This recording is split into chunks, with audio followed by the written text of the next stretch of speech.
I assume no one who potentially was just insulted would be watching this, but we'll leave this mystery for all the international viewers to figure out how we're talking.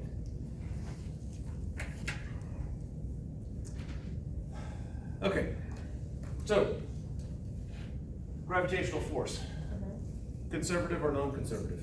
Oh, sorry. Are there any questions before mine? No. Non-conservative is like when It transfers energy from one object to right. another. Okay, thanks. And conserve is when it changes the type of energy. Right. So gravitational force. Conservative. Okay. What's conserved? Say it again? The energy. Yes. Wait, I was right? Yes, you were. Wow. You could have accessed this one. No, Dr. Fox. No, don't have that much faith in me. I misplace it. Did we do the solving for the acceleration due to gravity at the Earth's surface using the generalized formula?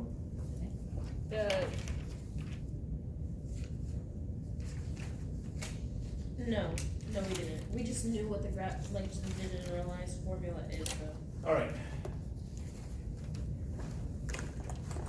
Unless I'm wrong.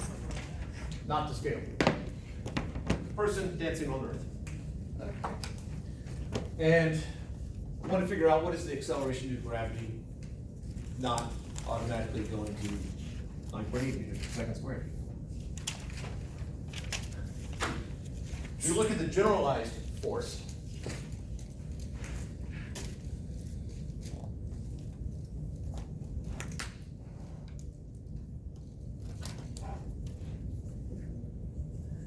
we have the generalized force acting on the person. We'll just say jumping on the Earth. Let's say he's in the air right now, so we're in free fall. I don't have to worry about normal force at the moment. So we have a gravitational pull pulling this person towards Earth.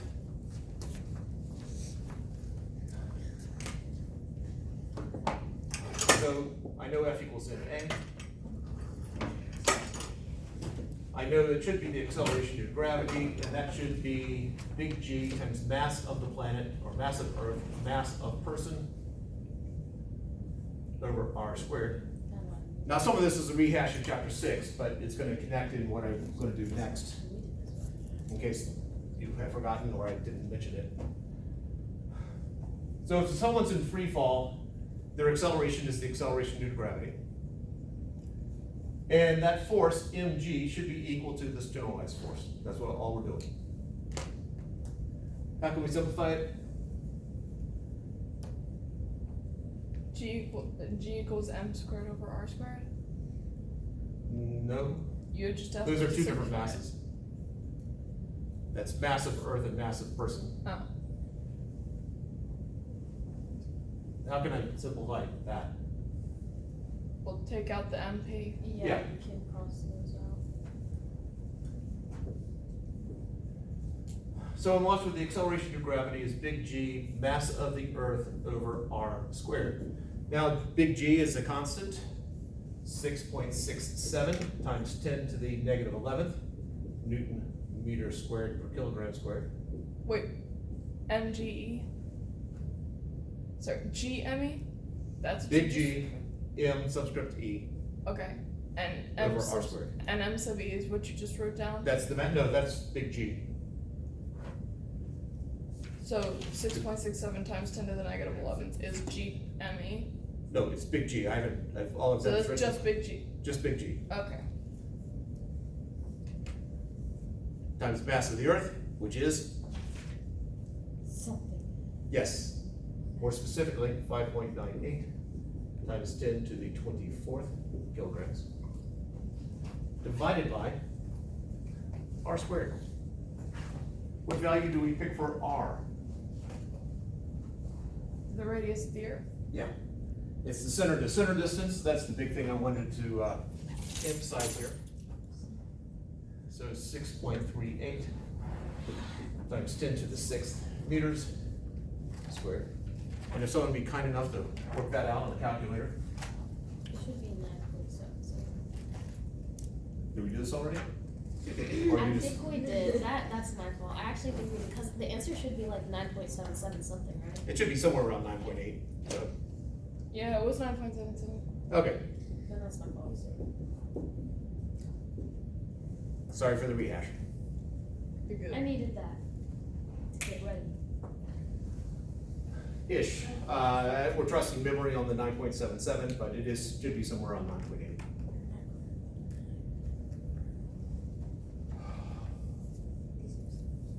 So, with this in mind,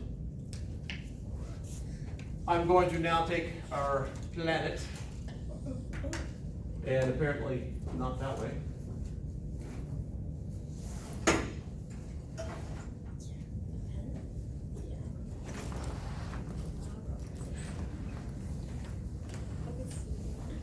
I'm just going to call it Planet X. And I am going to launch something off of it. And I want that object never to return. I'm ignoring air resistance. I'm ignoring any interference this object will take. I'm going to label this object O for object.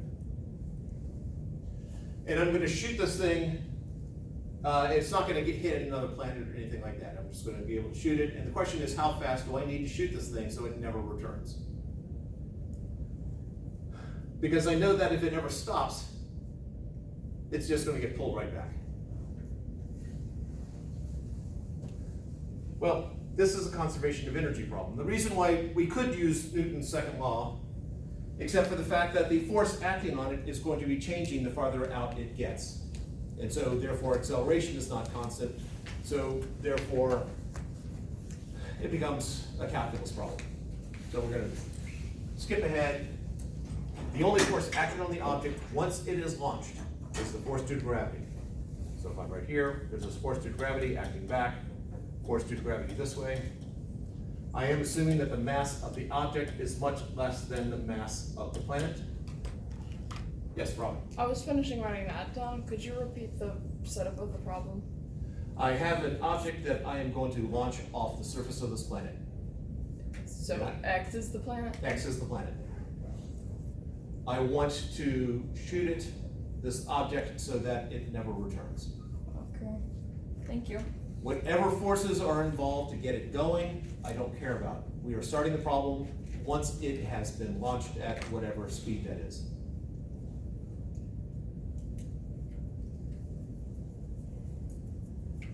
I'm making this assumption because I want to assume that planet X does not move appreciably.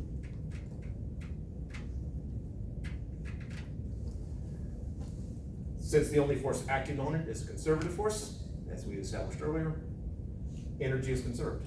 So E initial equals E final.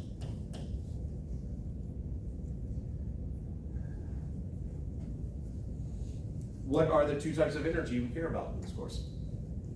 Potential and kinetic? Yep. So I have kinetic initial plus potential initial equals kinetic final plus potential final. As a side note, for those of you who take 152, the word potential at this point, we have only potential energy that we're worried about. When you get into physics 152, if you want potential energy, you need to specify the energy, because there's something else called potential, electric potential, which is different from electric potential energy. So just file that away. So for right now, when I say potential, I'm referring to potential energy. I'm about to ask that question that all of you are supposed to know. And you're all ready? Yeah. Yes. What's the formula for kinetic energy? 1/2 mass. Why are we on? Come on, guys. Yeah, it should be everybody.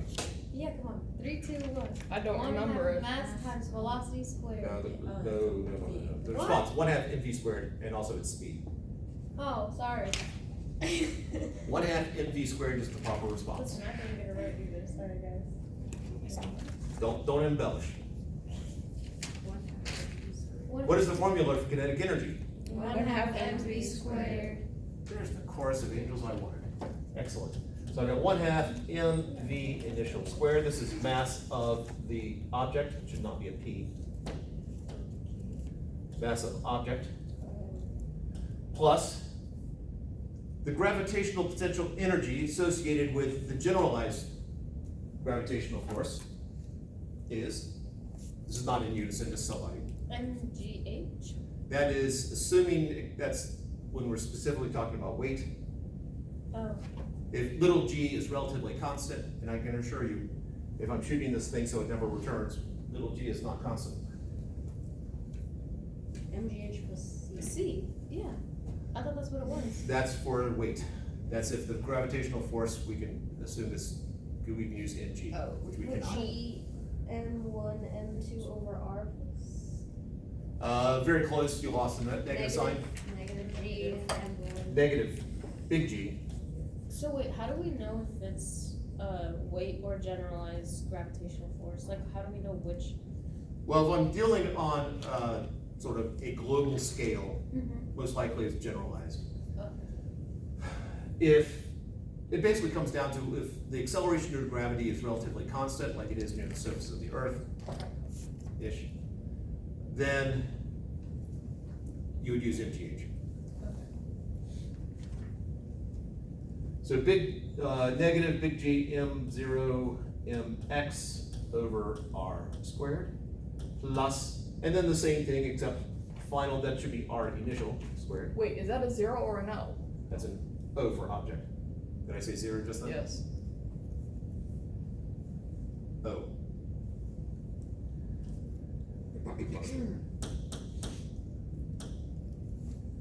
So that's r initial equals 1/2 m sub O, v final squared, plus negative big G mass of object, mass of x over r final.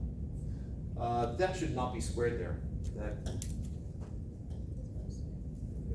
should just be over r. Because we're talking about Is that potential r energy. sub I? Yes, so r sub I. It's the initial distance.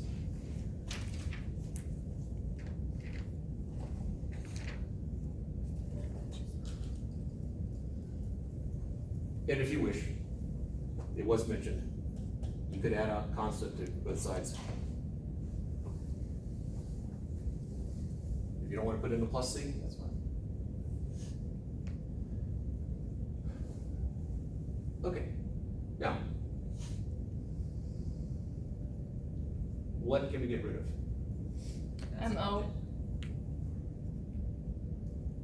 MO? Yes, we can, because every term has it. MO. So the mass of the object is irrelevant to the value that we're trying to come up with. And again, we're trying to figure out how fast do I need to shoot it so it never returns. So we're trying to solve for VI. That's ultimately what we want to find.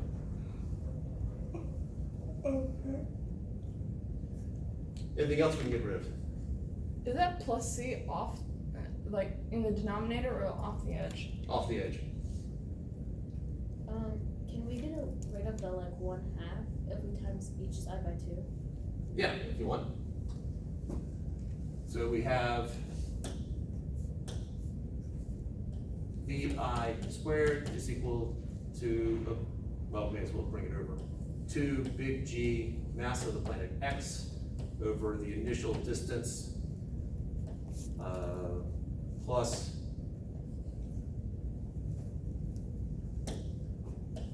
V final squared minus big G mass of planet X over RF.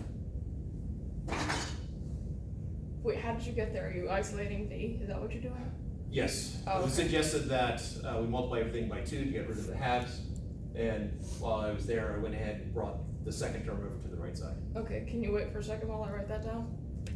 Thank you. So while we're waiting, the question is, what can we get rid of?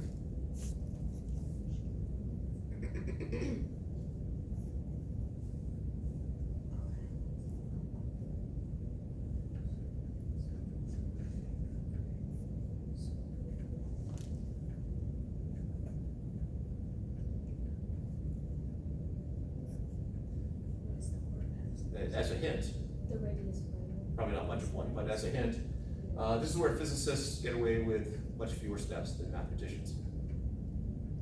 That's what I'm saying. I don't know if it cancels out because I think the initial one is moved off and just first starts with it and then final is like probably not.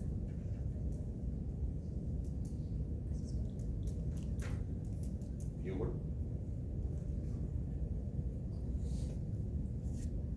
I don't know what that is. I mean, I can't see anything. All right, think about what's happening. As this object is launched, what is it doing? Getting farther away. Okay. What is affected as it gets farther away? Gravity. No.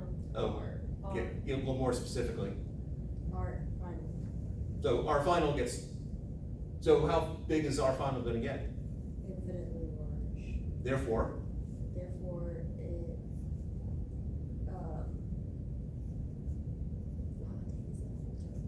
I have a fraction here whose denominator is gonna get infinitely large. so is that zero, basically? Close enough to zero to count for us. So, I'm still writing this down. If you're multiplying everything by 2, then 2c also Oh, happens? there should be a 2 there. Does 2c also happen? Well, the c's canceled out. Oh, okay. That's why it's oftentimes people just don't write the plus c, because it cancels out immediately. Traditionally, when you, because you always have that plus c, you can make the potential energy equal to 0 wherever you want. Traditionally, if in doubt, you set the potential energy equal to 0, then an infinite distance away. That way, c is equal to 0. All right, so gets further away. This is close enough to 0 for us. But the math purists, yeah, get over it. The limit, as r approaches infinity, this fraction equals 0. We can get rid of one other Because it's approaching thing. the asymptote? Pardon? Because it's approaching an asymptote? Yes, Okay. we can get rid of one other thing.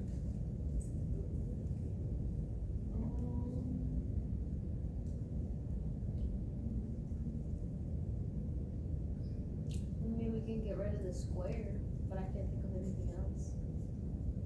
What's it doing once it leaves, besides getting farther away? Its weight is decreasing Okay. because gravity is changing. I mean, I don't think that really necessarily matters because there's no.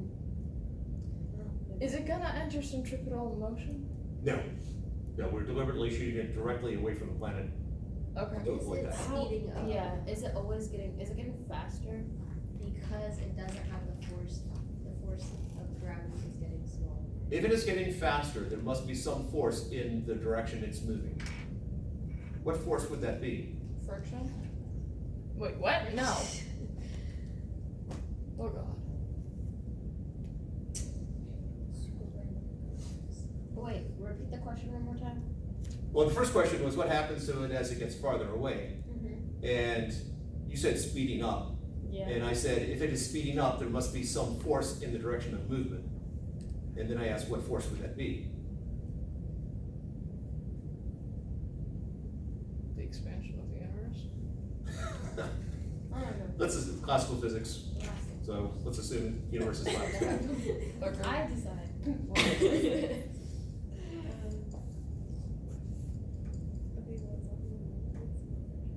It's not other force, exactly, I like that. And what's the source of that force? Because I didn't mention it as part of the problem. Am I supposed to know this by any chance? Like, have you told us about this force in the past? If it exists, I've told you about it in the past. Can we, Is it like Give the me, gravity like- of other Make a massive multiple things? choice. There's nothing else in the universe. There's nothing In else this in the universe. specific problem? Yes. Okay. Is it slowing down? Yes, it is slowing down. Oh, Because the force acting on it is acting, the mass is going this way, the object's going that way, but the force of gravity is acting the opposite way. It is slowing down. It will never stop, Oh. but it's constantly slowing down. So it's gonna approach basically the speed version of absolute zero. It will never stop. It will never stop. Close enough to zero for what we care about. I knew you were gonna say that, but that makes. Obviously, it would have to be something zero. The force of gravity is getting less, Mm-hmm. but that doesn't mean it's gonna start speeding up. Yeah, Oh. it starts. It's just not slowing down as faster, I get what you're saying. as a fast a rate. So there's no point where it would like not be affected by the gravity of that planet. Correct.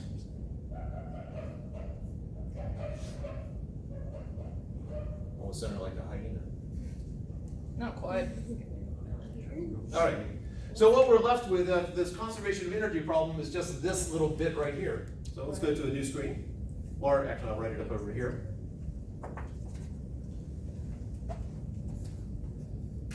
So we have the initial speed is equal to the square root of 2 big G mass of the planet divided by the initial radius. Now it's plug and chug. It's being launched from the surface of the planet. So let's take Earth for example. So if this is Earth, this becomes the square root of 2 times 6.67 times 10 to the negative 11th times 5.98 times 10 to the 24th divided by 6.38 times 10 to the 6th. And you crank through all that, and what do you get? Besides another day older and deeper in debt. That's